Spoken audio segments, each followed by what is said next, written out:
যে oil hub, সেই oil হাবে আক্রমণের পর এই বিস্তীর্ণ ধোঁয়ার কুণ্ডলী আকাশে এবং এখানে আগুন জ্বলতে দেখা গেছে। ইরানের এই হামলায় আরব আমিরাতের ফুজাইরা অয়েল হাবে কাল অগ্নিসংযোগ ঘটে যায়। টাইমস অফ ইন্ডিয়া, ভারতের একটি কাগজ এই খবর ছেপেছে। তারা লিখেছে, Iranian drone strike ignites massive fire at UAE's Fujairah oil hub.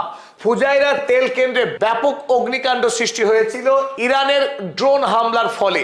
R Iran যে আরব আমিরাতের উপরে মিসাইল এবং ড্রোন হামলা চালিয়েছিল তার সংখ্যা লিখেছে আরব আমিরাতের একটি খবরের কাগজ খালিজ টাইমস। খালিজ টাইমস লিখেছে, UAE engaged 12 ballistic missiles, 3 cruise missiles and 4 drones on May 4।